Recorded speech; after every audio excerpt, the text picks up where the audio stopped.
आज की इस वीडियो में मैं बात करने वाली हूँ क्लॉजेस एंड उसके काइंड्स की। तो आई होप ये वीडियो आपके क्लॉजेस से रिलेटेड जितने भी कन्फ्यूजन्स हैं, जितने भी डाउट्स हैं, वो दूर कर देगी।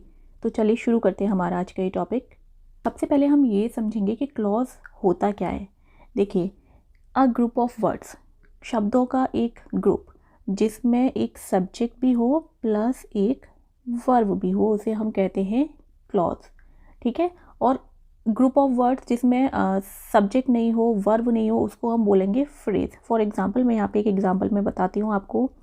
यहाँ एक सेंटेंस है, ही इज़ रमेश। ठीक है, बीच में इसको कॉमे से सेपरेट किया है। Who is my business partner. तो यहाँ पे आपको टू क्लॉजेस नज़र आ रहे हैं। फर्स्ट क्लॉज है ही इज़ रमेश, यहाँ पे ही सब्जेक्ट है, इज़ जो है ये हेल्पिंग वर्ब है। ठीक है। अब सेकंड क्लॉज देखिए, हु ये सब्जेक्ट है एंड इस जो है यहाँ पे ये वर्ब है। तो क्लॉज में, हर क्लॉज में, चाहे एक लॉन्ग सेंटेंस हो उसमें 2 क्लॉजेज हो, 3 क्लॉजेज हो, हर क्लॉज में उसका अपना एक सब्जेक्ट होता है और अपनी एक वर्ब होती है। ठीक है। और जो कि क्लॉज जो है डिपेंडेंट भी हो सकता है, मतलब अपने आप में पूरा अर्थ भी बता सकता है आपको, और हो सकता है कि कुछ बात अधूरी रह जाए। जिस क्लॉज से बात पूरी नहीं रहती, आपको पूरा अर्थ समझ में नहीं आता, मतलब कुछ मिसिंग होता है। ठीक है। तो चलो अभी हम समझेंगे कि कितने टाइप्स हैं इसके, कितने काइंड्स हैं। तो आई होप कि क्लॉज क्या है वो आपको समझ में आ गया होगा कि क्लॉज क्या होता है। अब देखिए, क्लॉजेस जो होते हैं इनके 2 मेन काइंड्स होते हैं। अब आप सोचोगे कि मैडम आपने तो यहाँ पे 3 नीचे लिखे हुए हैं। देखिए मैं आपको समझाती हूँ। 2 मेन काइंड्स होते हैं। पहला होता है इंडिपेंडेंट क्लॉज, जिसको कि हम मेन क्लॉज भी कहते हैं और प्रिंसिपल क्लॉज भी कहते हैं। अब ये इंडिपेंडेंट क्लॉज क्या होता है? इंडिपेंडेंट क्लॉज वो क्लॉज होता है जो अपने आप में कंप्लीट होता है। जब आप इसे पढ़ते हैं तो आपको उसका पूरा अर्थ समझ में आता है, उसके बाद कोई इफ़ एंड बट नहीं होता, मतलब आपके दिमाग में कोई क्वेश्चन नहीं आएगा। फॉर एग्जाम्पल, ये क्लॉज है ही इज़ रमेश। ठीक है। तो ये एक इंडिपेंडेंट क्लॉज है। जब मैंने कहा कि ही इज़ रमेश, वो रमेश है, तो आपको समझ में आ गया। इसके बाद मतलब कुछ आपके दिमाग में क्वेश्चन नहीं आएगा। तो ये हो गया हमारा इंडिपेंडेंट क्लॉज, या फिर कह सकते हैं मेन क्लॉज। अब सेकंड है who is my business partner. अभी मैं आपको सिर्फ इतनी बात बोलूँ कि जो मेरा बिजनेस पार्टनर है, तो आपके माइंड में कई सारे क्वेश्चन आ जाएंगे। मतलब कौन है तुम्हारा बिजनेस पार्टनर, क्या बिजनेस है तुम्हारा, किसके बारे में बात कर रही हो। ठीक है, ये सारे क्वेश्चन अराइज हो जाएंगे, क्योंकि सेंस जो है, जो अर्थ है, वो कंप्लीट नहीं हो रहा है। तो वो क्लॉजेस जिसमें अर्थ कंप्लीट नहीं होता किसी बात का, अर्थ कंप्लीट करने के लिए वो क्लॉज अपने जो दूसरा वाला क्लॉज है डिपेंडेंट, वो इंडिपेंडेंट क्लॉज, उस पर डिपेंड करता है, उसको हम बोलते हैं डिपेंडेंट क्लॉज, या फिर उसको हम बोलेंगे सबऑर्डिनेट क्लॉज। अब जब यहाँ पे मैंने बोला ही इज़ रमेश, ये तो मेन क्लॉज हो गया। ठीक है, ही इज़ रमेश, क्योंकि ये अपने आप में पूरा अर्थ दे रहा है। लेकिन मैंने बोला कि केवल मैंने अगर ये बोला who is my business partner, तो यहाँ पे जो इसका मीनिंग है वो कंप्लीट नहीं हो रहा है। तो इसको हम बोलेंगे डिपेंडेंट क्लॉज, और डिपेंडेंट क्लॉज का दूसरा नाम है सबऑर्डिनेट क्लॉज। तो यहाँ पे 2 मेन काइंड है। फर्स्ट वन है इंडिपेंडेंट, जो कि ये है। दूसरा है डिपेंडेंट, जो कि ये है। और इसको हम सबऑर्डिनेट क्लॉज भी बोलते हैं। डिपेंडेंट क्लॉज, जैसे कि हम सबऑर्डिनेट क्लॉज भी कहते हैं, उसके 3 काइंड्स हैं। The first one is noun clause, second one is adjective clause and third one is adverb clause. तो एग्जाम में जो सबसे ज़्यादा क्वेश्चन आते हैं वो सबऑर्डिनेट क्लॉज के बारे में ही आते हैं। Noun clause, adjective clause and adverb clause. अब आप सोचोगे कि कोऑर्डिनेट क्लॉज क्या कर रहा है यहाँ। कोऑर्डिनेट क्लॉज देखिए, ये भी क्लॉज का एक काइंड है। आप कह सकते हैं, काइंड नहीं बोलूँगी, on the basis of the uses के आधार पे हमने क्लॉज के और भी कई सारे नेम रख लिए हैं, जैसे कि नाउन क्लॉज हो गया, एडजेक्टिव क्लॉज हो गया, एडवर्ब क्लॉज हो गया। लेकिन ये होते क्या है, ये सारे के सारे सबऑर्डिनेट क्लॉज है। ऐसे ही जो कोऑर्डिनेट क्लॉज है, इसमें क्या है, इसमें भी मतलब ये बनता कैसे कोऑर्डिनेट क्लॉज, 2 मेन क्लॉजेज होते हैं ऑफ इक्वल वैल्यू। मतलब यहाँ पे क्या था, ये इंडिपेंडेंट क्लॉज था और ये डिपेंडेंट क्लॉज था। लेकिन कोऑर्डिनेट क्लॉज की जो फॉर्मेशन होती है वो 2 इंडिपेंडेंट क्लॉजेस होती है, मतलब उसमें दोनों ही क्लॉजेस मेन क्लॉज होते हैं। तो वो है तो इसी के अंदर आता है, मतलब मेन क्लॉज से ही मिलकर 2 कोऑर्डिनेट मेन क्लॉज से मिलकर कंपाउंड सेंटेंस बनता है। तो इसलिए मैंने मेन जो है वो बताएं आपको कि मेन जो बेसिक जो इनके काइंड्स हैं वो 2 ही हैं, इंडिपेंडेंट और डिपेंडेंट। बाकी हम on the basis of the uses इनको डिवाइड करते हैं कोऑर्डिनेट क्लॉजेस में, नाउन क्लॉजेस में, एडजेक्टिव क्लॉज है, एडवर्ब क्लॉजेस के अलावा इंट्रोगेटिव क्लॉजेस आ जाते हैं, रिलेटिव क्लॉजेस आ जाते हैं, ठीक है। लेकिन बेसिक दो ही है, डिपेंडेंट, इंडिपेंडेंट। आई होप आपको समझ में आ गया होगा। अब चलिए दूसरा एग्जांपल और देखिए, शी इज़ माई फ्रेंड। यहाँ पे ये जो फर्स्ट वाला है ये क्या है, मैंने बोला कि वो मेरी फ्रेंड है, ये आपको अपने आप में कंप्लीट अर्थ दे रहा है। तो ये हो गया हमारा इंडिपेंडेंट मतलब मेन क्लॉज। अब मैंने बोला कि हुज नेम इज़ नेहा, जिसका नाम नेहा है। अगर मैं आपको सिर्फ इतनी बात बोलूँ जिसका नाम नेहा है, तो आपके दिमाग में कई सारे क्वेश्चन आएंगे, किसका नाम नेहा है, कौन नेहा। तो अब नेहा कौन है, इस बात को कंप्लीट करने के लिए जो क्लॉज है ये भी पढ़ना पड़ेगा इस सेंटेंस को कंप्लीट करने के लिए। शी इज़ माई फ्रेंड, ये मेरी फ्रेंड है जिसका नाम नेहा है। तो इस प्रिंसिपल क्लॉज के बिना इसका जो अर्थ है वो कंप्लीट नहीं होता है, तो इसलिए ये सबऑर्डिनेट क्लॉज है और ये मेन क्लॉज है। अभी मैं आपको सिर्फ इतना बता रही हूँ कि इंडिपेंडेंट क्लॉज क्या होता है और डिपेंडेंट क्लॉज क्या होता है, ठीक है। नेक्स्ट है इफ़ यू कम हियर, अगर तुम यहाँ आओगे, आई शैल हेल्प यू। अब आपने देखा कि ऊपर के ये जो दो सेंटेंसेस थे इसमें प्रिंसिपल क्लॉज पहले आया और जो दूसरा इनका सबऑर्डिनेट क्लॉज था वो बाद में आया। अब ये जो सेंटेंस है थर्ड नंबर का, यहाँ पे क्या हुआ है कि सबऑर्डिनेट क्लॉज पहले आया है और जो प्रिंसिपल क्लॉज है वो पीछे आया है। तो ऐसा कुछ फिक्स नहीं है कि प्रिंसिपल क्लॉज ही पहले आएगा, सबऑर्डिनेट क्लॉज सेकंड नंबर पे आएगा, ऐसा कुछ फिक्स नहीं है। सबऑर्डिनेट क्लॉज भी पहले आ सकता है और प्रिंसिपल क्लॉज पीछे आ सकता है। तो आई होप कि आपको समझ में आ गया होगा। चलिए सबसे पहले जानते हैं कि कोऑर्डिनेट क्लॉज है क्या। देखिए coordinate clause is made when two independent clauses are of equal importance are connected. जब किसी सेंटेंस में आप देखते हैं कि दो या दो से ज़्यादा क्लॉज दिए गए हैं और वो सभी क्लॉजेस कहते हैं इक्वल इंपॉर्टेंस के हैं। इक्वल इंपॉर्टेंस के कब होंगे, जब वो सभी मेन क्लॉज होंगे, आप अपने आप में इंडिपेंडेंट होंगे, मतलब एक क्लॉज अपने मीनिंग को कंप्लीट करने के लिए दूसरे क्लॉज पे डिपेंड नहीं करेगा। तो जब उस तरीके के क्लॉजेस किसी सेंटेंस में होंगे तो वो सेंटेंस कहलाएगा कंपाउंड सेंटेंस। उसमें जितने भी क्लॉजेस हमने यूज़ किए हैं वो कहलाएंगे कोऑर्डिनेट क्लॉज, क्योंकि वो सभी कहते हैं इंडिपेंडेंट हैं। और कंपाउंड सेंटेंस में हम इन क्लॉजेस को जोड़ने के लिए कोऑर्डिनेटिंग कंजंक्शंस का यूज़ करते हैं। अब कोऑर्डिनेटिंग कंजंक्शंस क्या है, देखिए कोऑर्डिनेटिंग कंजंक्शंस जो हैं ये टोटल 7 होते हैं नंबर में। फॉर, एंड, नॉर, बट और येट, सो, ये सभी कोऑर्डिनेट कंजंक्शंस हैं।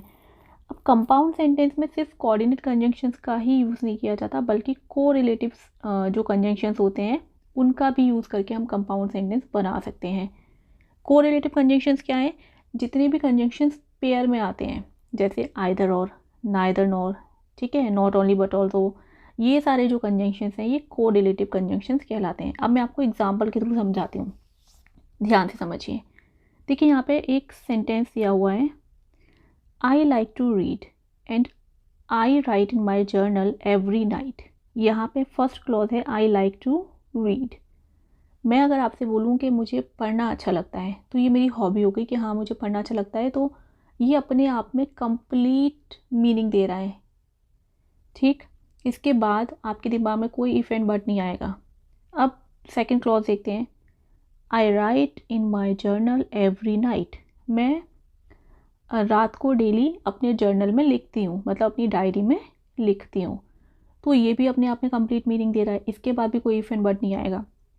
तो ये दोनों क्लॉजेस इंडिपेंडेंटली अपना अपना मीनिंग कंप्लीट कर रहे हैं, इनको एक दूसरे के ऊपर डिपेंड होने की ज़रूरत नहीं है। और यहाँ पे हमने इनको एक सेंटेंस में जोड़ने के लिए, क्योंकि एक सेंटेंस जब बनाना पड़ेगा तो उनको किसी कंजंक्शंस के थ्रू जोड़ना पड़ेगा, हमने लगा दिया एंड, जो कि हमारा कोऑर्डिनेट कंजंक्शंस है।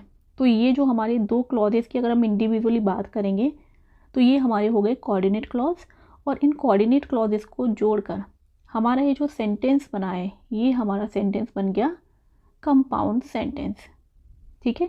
तो यहाँ पे आपके क्लॉजेस के साथ साथ ये कॉम्प्लेक्स सेंटेंस क्या है, कंपाउंड सेंटेंस क्या है, ये भी क्लियर हो जाएगा। सेकंड सेंटेंस देखिए, this spoke to him in English. यहाँ पे ये सेंटेंस में पहला क्लॉज ये हो गया, बट, लेकिन, शी रिस्पॉन्डेड इन स्पेनिश, और हमारा सेकंड क्लॉज हो गया ये, but she responded in Spanish. मैंने भी कंजंक्शन को साइड में कर दिया है, सिर्फ मैंने जो क्लॉज है ना उसको ही अंडरलाइन किया है इसलिए, ताकि आपको ये दोनों सेपरेट अलग अलग दिखें, समझ में आए। अब यहाँ पे ये है this spoke to him in English, उन्होंने उससे इंग्लिश में बात की, अपने आप में कंप्लीट है, ठीक है, इंडिपेंडेंट क्लॉज है ये।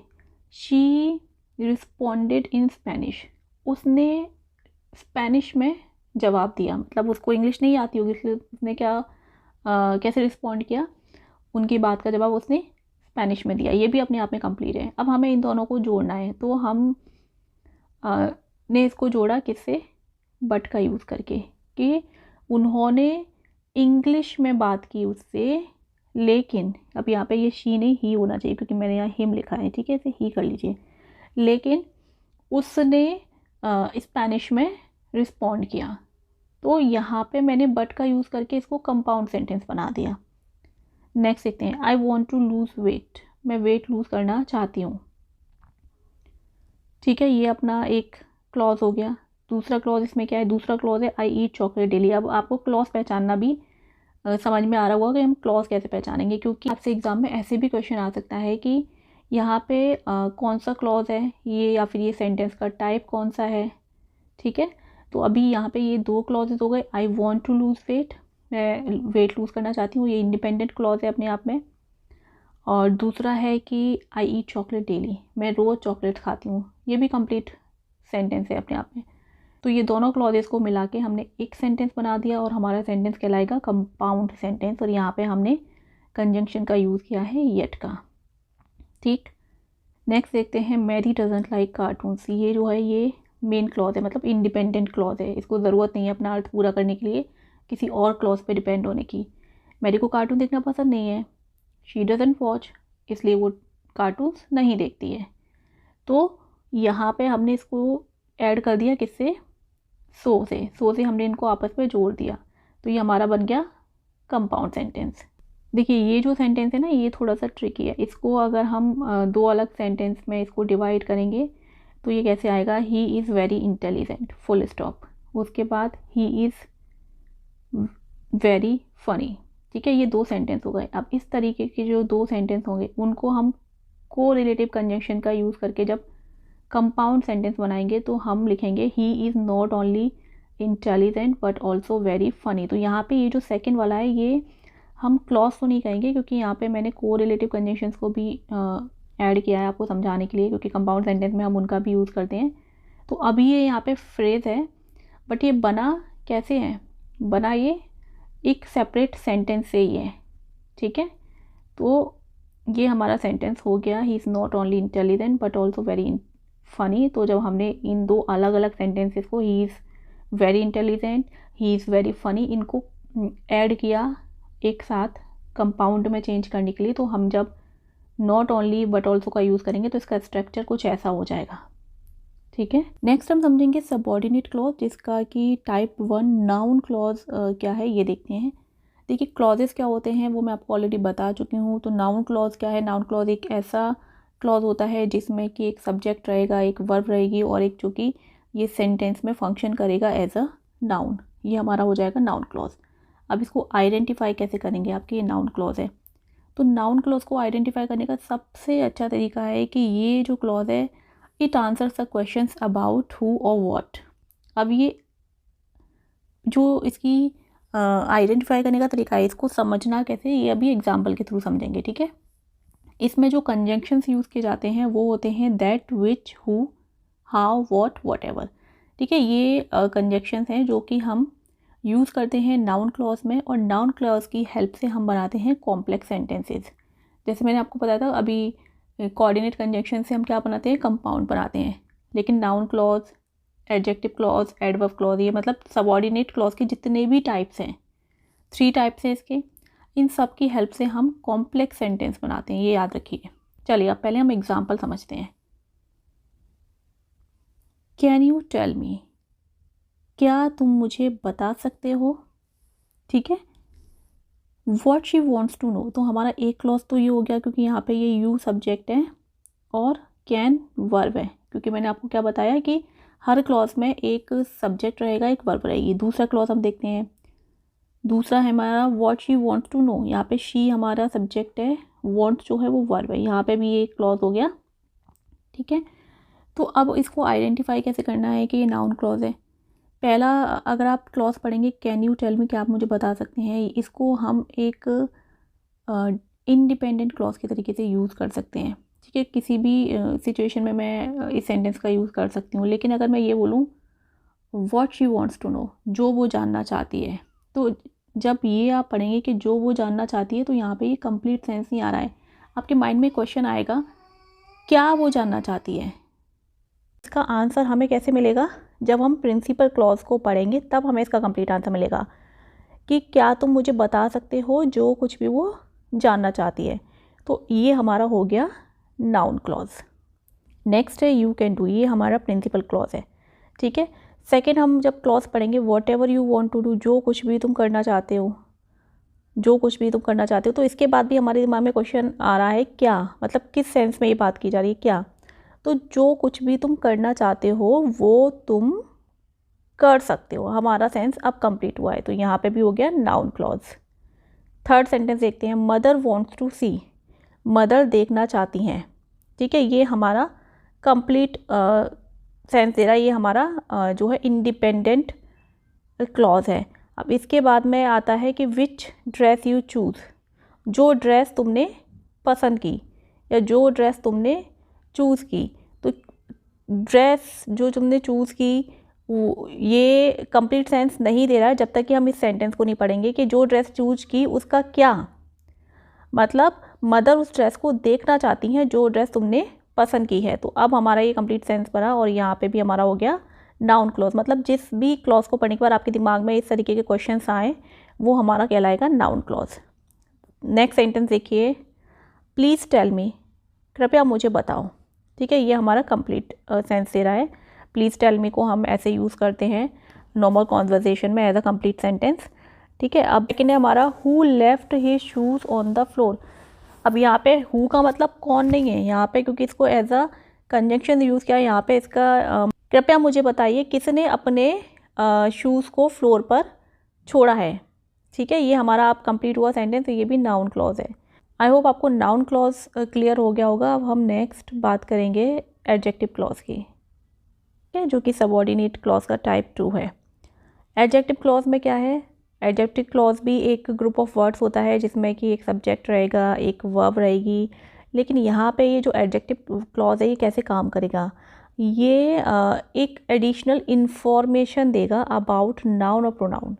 ठीक है, ये एडिशनल क्या देगा, इन्फॉर्मेशन देगा, क्योंकि एडजेक्टिव का काम क्या होता है, किसी भी नाउन और प्रोनाउन को डिस्क्राइब करना। तो जो क्लॉज है वो भी किसी भी नाउन और प्रोनाउन के बारे में कुछ एडिशनल इन्फॉर्मेशन देगा, ये आपको ध्यान रखना है। अब इसमें कंजक्शन कौन से यूज़ किए जाते हैं, इसमें हु यूज़ किया जाता है, हुम यूज़ किया जाता है, हुज, वेयर, विच, दैट। कुछ कुछ कंजक्शंस कॉमन है जो कि नाउन क्लॉज में भी यूज़ किए जाते हैं और एडजेक्टिव क्लॉज में भी यूज़ किए जाते हैं। ठीक है, तो कुछ कंजंक्शन हैं जो कॉमन मिल जाएंगे, लेकिन उनकी जो फंक्शनिंग रहेगी वो डिफरेंट रहेगी। बस फंक्शनिंग पे ध्यान देना है आपको। अब देखिए यहाँ पे पहला जो हमारा सेंटेंस है, pasta which most people love. अभी इस सेंटेंस को थोड़ा अलग तरीके से लिखा गया है। यहाँ पे एक क्लॉज तो ये हो गया विच मोस्ट पीपल लव, ठीक है, और दूसरा हमारा क्लॉज है पास्ता इज़ नॉट हेल्दी। अब ये जो पहला क्लॉज है ना, ये पास्ता इज़ नॉट हेल्दी, इसको कॉमे से सेपरेट करके दूर जाके लिख दिया, मतलब सेकंड क्लॉज के बाद लिख दिया। तो इंग्लिश ग्रामर में हम ऐसे भी लिख सकते हैं, लेकिन ये है एक clause, pasta is not healthy. ठीक, तो अब यहाँ पे समझने वाली बात ये है कि पास्ता इज़ नॉट हेल्दी, ये तो हमारा प्रिंसिपल क्लॉज हो गया कि पास्ता हेल्दी नहीं होता। अब ये जो दूसरा क्लॉज है विच मोस्ट पीपल लव, जिसे कि अधिकतर लोग खाना पसंद करते हैं। तो यहाँ पे ये देखिए, ये जो क्लॉज है विच मोस्ट पीपल लव, ये किसे डिस्क्राइब कर रहा है, ये बात कर रहा है पास्ता के बारे में। मतलब एक तरीके से ये क्लॉज जो है ये पास्ता को डिस्क्राइब कर रहा है। जैसा कि मैंने आपको एडजेक्टिव क्लॉज में बताया कि एडजेक्टिव क्लॉज जो है ये कुछ एडिशनल इन्फॉर्मेशन देगा किसी भी नाउन या प्रोनाउन के बारे में। तो यहाँ पे ये जो हमारा ये सब्जेक्ट है पास्ता, इसके बारे में ये एडिशनल इन्फॉर्मेशन दे रहा है कि पास्ता को बहुत सारे लोग खाना पसंद करते हैं, इसी को डिस्क्राइब किया गया है आगे। तो इसलिए ये हमारा हो गया एडजेक्टिव क्लॉज। नेक्स्ट सेंटेंस देखिए, grand mother remembers the old days. Grand mother जो है वो पुराने दिनों को याद करती हैं, ये हमारा हो गया प्रिंसिपल क्लॉज। ठीक है, ये अपने आप में कंप्लीट है।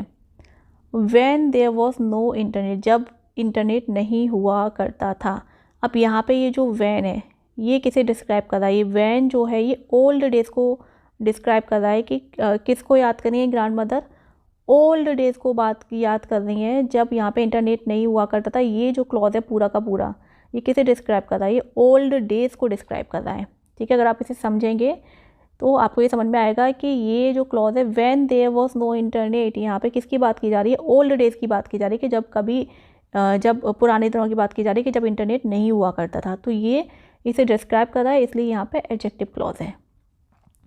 ये जो नेक्स्ट है आई नो समवन, मैं किसी को जानता हूँ। ठीक है, ये हो गया हमारा प्रिंसिपल क्लॉज। अब हमारा नेक्स्ट क्लॉज क्या है? Whose father serves in army, जिसके पिता इंडियन आर्मी में जॉब करते हैं। तो यहाँ पे whose father serves in Indian army, ये जो पूरा का पूरा क्लॉज है ये समवन को डिफाइन कर रहा है। समवन मतलब वो पर्सन जिसके पिता इंडियन आर्मी में जॉब करते हैं। ठीक है, तो यहाँ पे भी ये समवन के बारे में डिफाइन किया जा रहा है आगे, तो ये भी हमारा हो गया adjective clause. He is the person, ये वही पर्सन है। Who can get you out of this situation. अब ये जो सेकंड वाला क्लॉज है who can get you out of this situation, जो तुम्हें इस सिचुएशन से बाहर निकाल सकता है। तो यहाँ पे ये जो सेकंड क्लॉज है ये पूरा का पूरा किसे डिस्क्राइब कर रहा है? कौन निकाल सकता है? ये पर्सन निकाल सकता है। ही इज़ द पर्सन, ये पर्सन को डिस्क्राइब कर रहा है। पर्सन के बारे में एडिशनल इन्फॉर्मेशन दी जा रही है, तो यहाँ पे हमारा हो गया एडजेक्टिव क्लॉज। लास्ट सेंटेंस देखते हैं। I have an expensive watch, मेरे पास एक एक्सपेंसिव वॉच है। That my father had gifted me, जो कि मेरे फादर ने मुझे गिफ्ट में दी थी। तो यहाँ पे ये जो सेकंड जो क्लॉज है that my father has gifted me, ये किसे डिस्क्राइब कर रहा है? ये डिस्क्राइब कर रहा है एक्सपेंसिव वॉच को। एक्सपेंसिव वॉच के बारे में एडिशनल इन्फॉर्मेशन दी जा रही है। एक्सपेंसिव वॉच के बारे में एडिशनल इन्फॉर्मेशन दी जा रही है कि ये वही वॉच है जो मेरे फादर ने दी थी। ठीक, तो आई होप आपको समझ में आ रहा होगा। मैं आपको जो इसका ट्रिक समझाना चाह रही हूँ कि आप कैसे आइडेंटिफाई करेंगे कि एडजेक्टिव क्लॉज क्या होता है। लास्ट है हमारा एडवर्ब क्लॉज। एडवर्ब क्लॉज क्या है? देखिए, adverb clause is a group of words with a subject and a verb. इसमें भी एक सब्जेक्ट होगा, वर्ब होगी, और ये हमें एडिशनल इन्फॉर्मेशन प्रोवाइड करेगा। किसके बारे में? या तो किसी वर्ब के बारे में इन्फॉर्मेशन देगा, या फिर किसी दूसरी एडवर्ब के बारे में एडिशनल इन्फॉर्मेशन देगा, या फिर किसी एडजेक्टिव के बारे में एडिशनल इन्फॉर्मेशन देगा। और एडवर्ब का काम क्या होता है? एडवर्ब किसको मॉडिफाई करती है? किसी वर्ब को, किसी एडवर्ब को, या किसी एडजेक्टिव को। सेम यहाँ पे काम एडवर्ब क्लॉज करेगा। ठीक है, अब इसमें जो कंजंक्शंस यूज़ किए जाते हैं वो कैसे यूज किए जाते हैं? जैसे कि अब मान लीजिए आपकी सिचुएशन बन रही है हाउ, कि कोई काम कैसे हो रहा है, तो उस सिचुएशन में आप as if, like, the way, ये तीनों कंजंक्शंस का यूज़ करेंगे। मान लीजिए कोई कारण बताया जा रहा है कि कोई रीज़न रिफ्लेक्ट हो रहा है सेंटेंस में कि क्यों, ये क्यों हुआ, तो वहाँ पे बिकॉज, सिंस, एज, फॉर, इनका यूज़ करेंगे। ठीक है, अगर मान लीजिए किसी सेंटेंस में व्हेन, टाइम की बात हो रही है, टाइम रिफ्लेक्ट हो रहा है कि ये काम कब हुआ, तो वहाँ पे आप व्हेन, व्हेनेवर का यूज़ करेंगे। जगह की बात हो रही है तो वहाँ पे वेयर, वेयरएवर का यूज़ करेंगे। ठीक है, कंडीशन की बात हो रही है जिनको कि हम कंडीशनल सेंटेंस भी बोलते हैं, तो कंडीशन जहाँ पे होगी वहाँ पे इफ़ का यूज़ करेंगे। कंसेशन, कंसेशन का मीन होता है कि जब सिचुएशन ऑपोजिट होगी या दो जो क्वालिटीज़ हैं वो आपस में ऑपोजिट होंगी, मतलब दो ऑपोजिट कुछ मीनिंग होगा सेंटेंस में, तो वहाँ पे दो और ऑल दो का यूज़ करेंगे। ठीक है, ये आप एडवर्ब क्लॉज में ये सारे कंजंक्शंस का यूज़ करेंगे। Let's see some examples of adverb clause. First sentence क्या है? I completed my homework. यहाँ पे ये हमारा हो गया एक क्लॉज। दूसरा क्लॉज हो गया I wanted to go out for party. तो मैंने आपको बताया कि जो आपका फर्स्ट जो एडवर्ब क्लॉज है उसमें या तो कोई रीज़न आएगा, ठीक है, कोई काम क्यों किया जा रहा है, या फिर टाइम आएगा कब किया जा रहा है, प्लेस आएगा कहाँ किया जा रहा है, ठीक है, या फिर कोई कंडीशन आएगी, या फिर कंसेशन। मतलब let's see some example of adverb clause. देखिए यहाँ पे एक सेंटेंस है, I completed my homework because I wanted to go out for party. यहाँ पे आई कंप्लीटेड माई होमवर्क, मैंने अपना होमवर्क कंप्लीट कर लिया क्योंकि I wanted to go out for party, क्योंकि यहाँ पे रीज़न है, होमवर्क कंप्लीट करने का रीज़न है। क्या रीज़न है? क्योंकि उसको पार्टी में जाना था। ठीक है, तो ये रीज़न है। अब यहाँ पे ज़रूरी नहीं कि रीज़न के लिए आप बिकॉज ही लगाएं, आप यहाँ पे फॉर भी लिख सकते हैं, आप यहाँ पे एज भी लिख सकते हैं। ठीक है, तो ये हो गया आई कंप्लीटेड माई होमवर्क क्योंकि मैं पार्टी में जाना चाहता था। यहाँ पे हमें रीज़न नज़र आ रहा है, जैसा कि मैंने आपको एडवर्ब क्लॉज में बताया कि एडवर्ब क्लॉज जो है वो उसमें आपको या तो किसी काम क्यों किया जा रहा है, कैसे किया जा रहा है, कब किया जा रहा है, या कोई कंडीशन है सेंटेंस में या कंसेशन है, ये सारी चीज़ें जब रिफ्लेक्ट होंगी तो वहाँ पे एडवर्ब क्लॉज होगा। सेकंड सेंटेंस देखिए, आई विजिटेड दिल्ली, मैं दिल्ली गया। अब यहाँ पे कब गया था वो दिल्ली? ठीक है, when I was 10 years old, यहाँ पे टाइम बताया जा रहा है, समय बताया जा रहा है कि जब मैं 10 साल का था तब मैं दिल्ली गया था। ठीक है, तो यहाँ पे भी हमारा एडवर्ब क्लॉज हो गया। नेक्स्ट है, if you don't work hard you will not succeed. यहाँ पे कंडीशन आ गई। कंडीशन क्या है? कंडीशन ये है कि अगर तुम कठिन परिश्रम नहीं करोगे तो तुम पास नहीं हो पाओगे। ये कंडीशन आ गई यहाँ पे, तो क्योंकि इफ़ भी आ गया है और वैसे भी हम अगर सेंटेंस को पढ़ेंगे तो पता चल रहा है कंडीशन है, तो यहाँ पे भी हो गया एडवर्ब क्लॉज। नेक्स्ट है, यू मे सिट, तुम बैठ सकते हो, वेयर एवर यू वांट, जहाँ कहीं भी तुम बैठना चाहो। तो यहाँ पे जगह की बात की जा रही है, कहीं भी, मतलब कहाँ बैठ सकते हो, कहीं भी बैठ सकते हो, प्लेस की बात की जा रही है, तो यहाँ पे भी हमारा हो गया एडवर्ब क्लॉज। नेक्स्ट है, although she works hard she could not pass the test. देखिए यहाँ पे आपको अपोजिट आइडियाज़ नज़र आ रहे हैं कि उसने कठिन परिश्रम किया लेकिन फिर भी वो टेस्ट पास नहीं कर सकी। तो दोनों जो आइडियाज़ हैं वो आपस में अपोजिट है कि कठिन परिश्रम करने के बावजूद वो टेस्ट पास नहीं कर पाई, तो इसे बोलते हैं कंसेशन, जब इस तरीके की सिचुएशन हो। तो ऐसी सिचुएशन में हम दो या ऑल्दो का यूज़ करते हैं। तो आई होप आपको noun clause, adjective clause and adverb clause clear हो गया होगा। अब हम ज़रा एक छोटी सी एक्सरसाइज कर लेते हैं। अब आपको ये जो क्लॉजेज हैं ये आइडेंटिफाई करने हैं। ठीक है, my sister help me when I was in need. My sister helped me, मेरी सिस्टर ने मुझे हेल्प की। कब हेल्प की? यहाँ पे टाइम की बात की जा रही है, जब मेरे को हेल्प की ज़रूरत थी, मतलब जब मेरे को मदद की ज़रूरत थी। तो यहाँ पे जब टाइम की बात की जा रही है, व्हेन का यूज़ हुआ है, तो यहाँ पे कौन सा क्लॉज हो गया? एडवर्ब क्लॉज हो गया यहाँ पे। ठीक है, when I was in need. Next है, Indians believe in democracy. Indians जो है वो डेमोक्रेसी में बिलीव करते हैं, though it has its shortcomings, यदि भी उसमें भी अपनी कुछ कमियां हैं। तो विश्वास करते हैं वो किसी चीज़ में और फिर भी उसमें कुछ कमियां हैं, कंसेशन है, मतलब ऑपोजिट आइडियाज़ दिखाई दे रहे हैं, और यहाँ पे दो का यूज़ भी किया गया है, तो ये भी हमारा क्या हो गया? एडवर्ब क्लॉज हो गई। ठीक है, दो इट हैज़ शॉर्ट कमिंग्स, ये हमारा ये एडवर्ब क्लॉज हो गई। नेक्स्ट है, this is the man who talked to me yesterday. ये वही व्यक्ति है, this is the man who talked to me yesterday. अब ये जो दूसरा वाला क्लॉज है ना, who talked to me yesterday, ये किसे डिस्क्राइब कर रहा है, किसके बारे में बात कर रहा है? ये उस मैन के बारे में बात कर रहा है। ठीक है, इसी के बारे में एडिशनल इन्फॉर्मेशन दे रहा है कि वही आदमी है जिसने मुझसे कल बात की थी, तो यहाँ पे हो जाएगा एडजेक्टिव क्लॉज। नेक्स्ट है, she has lost the tickets that she bought for movie. ठीक है, हम पहले फर्स्ट क्लॉज देखते हैं, she has lost the tickets, ये हमारा फर्स्ट क्लॉज हो गया। That she bought for movie, ये जो सेकंड क्लॉज है that she bought for movie, से आपको क्या समझ आ रहा है? इससे हमें ये समझ आ रहा है कि ये जो सेकंड क्लॉज है ये टिकट्स के बारे में बात कर रहा है कि उसने टिकट्स को खो दिया है जो उसने मूवी जाने के लिए ख़रीदी थी, जो उसने मूवी के लिए ख़रीदी थी। तो ये जो सेकंड क्लॉज है ये पूरा का पूरा टिकट्स को डिस्क्राइब कर रहा है, तो यहाँ पे हो गया एडजेक्टिव क्लॉज।